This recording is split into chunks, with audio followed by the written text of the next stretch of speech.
Hi and welcome to WoW Flash. So in this week's World of Warcraft news, of course most of it came at the weekend with BlizzCon, for which there have been loads of videos already done. But let's say you've been living under a rock for the past few days and that rock didn't have Wi-Fi. So let's get you caught up with that to begin with. So the next expansion is called Battle for Azeroth. The Horde and Alliance are going to level up on separate landmasses, Kulturas and Zandalar. Jaina's returning, and so is Jaina's mum. There's going to be a stat and item level squish to make the most of your million plus DPS where you still have it. The Night Elf home of Teldrassil is about to get a bit toasty. Anduin is a priest. Wait, what? We're going to be facing off against Queen Ashara. Horde versus Alliance gameplay is going to feature in PvE with advanced artificial intelligence NPCs. We're going to spend a fair amount of time looting islands in 3-player scenarios. The Legion legendary system is going to be scrapped. We'll trade our artifact weapons for an artifact neck. Titan Forging will be tweaked, but will otherwise stay in the game. All zones will have some scaling, and this feature will be out very soon. 6 new allied races and more character customization features are coming. We're going to get 6 new character slots per realm permitted, so that we can try out all of these allied races and their storylines. You'll get slightly larger backpack if you have an authenticator. Vanilla legacy servers are going to be officially supported by Blizzard. These legacy servers will be run by a dedicated team that won't impact the current WoW development team. There we go. So in other news this week, and sort of filtering on from BlizzCon there, they have announced the release date of Antorus, the Burning Throne, the next raid, Tier 21, and it's going to be coming out on November the 28th in North America, which means November the 29th in EU. So you've got a few more resets. It's 2 weeks later than it could have been if we'd have sort of gone with this 11-week cycle thing, and it's also a week later than I thought it was going to be, which I suppose is nice, seeing as my guild have not killed Mythic Kil'jaeden yet. But it also means that this 11-week gap between patches has effectively ended. We already have like 7.3.2, of course, was not billed as a significant content patch.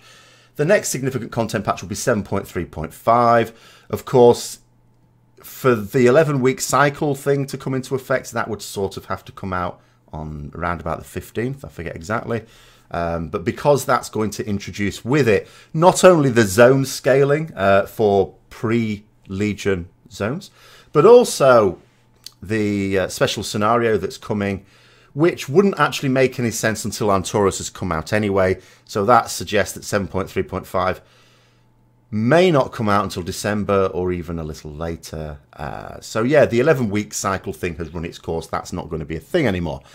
There have been more nerfs to Tomb of Sargeras on Mythic mode. Avatar, Fallen Avatar, has been nerfed. So the purple beam doesn't do 10% reduced healing anymore. It's going to be 8%. And on Kil'jaeden, instead of spawning 2 Armageddon Rains, there's going to be 1 spawning. So in theory, that means you can do without the 3-tank strategy, unless, like in our case, we've used the 3rd tank to do other things as well, in which case it's not really a nerf for us. But it may be for some people there, as people prepare for the last few weeks to try and get this thing killed. When it comes to the classic servers, just going back to that, it has been suggested on the NA forums that there should be a separate forum to discuss the classic WoW servers. Obviously, Blizzard have said that they, in terms of how they deliver this, they want to get the community input on this. So it makes a certain amount of sense to have separate forums for that, to which a community manager agreed. So there will be specific forums to discuss the classic WoW project, for want of a better word. Hopefully they'll not forget about EU and they'll put up a separate forum for us as well there. And pretty much that's for the news, because most of the news, I say, was at BlizzCon. The guys who would make the news are still getting over that. And in terms of streaming, I've had a little bit difficulty streaming the gameplay recently, as people notice.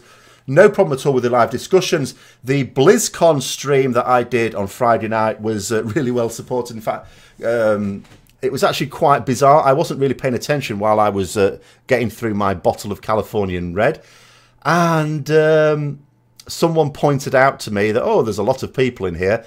And how did that happen with the title of my stream? Because the title of my stream was, rather than BlizzCon discussion stream, turned out to be test stream, nothing to see here. And yet I had about 3 times the normal number of viewers in there. So I'm really not sure what people were searching for if they came across my stream and don't normally do that. But thanks very much for coming on there. We've just done the Tuesday talk as well, live, and that was really well attended as well. In fact, there was about double the number of people normally, so that's fantastic. I hope the new guys enjoyed that. In terms of streaming, the schedule is as it is, so you go to my Twitch channel, you'll see what that is. But as I say, I'm just having to keep the fingers crossed for the gameplay streaming, because it seems to be an argument between my ISP and Twitch at best. In terms of what the issue is there, I've pretty much come to the conclusion that it's nothing at my end specifically. So I hope you've enjoyed the video. If you did, don't forget to like, comment, subscribe and share further content. And until next time, I'll see you later.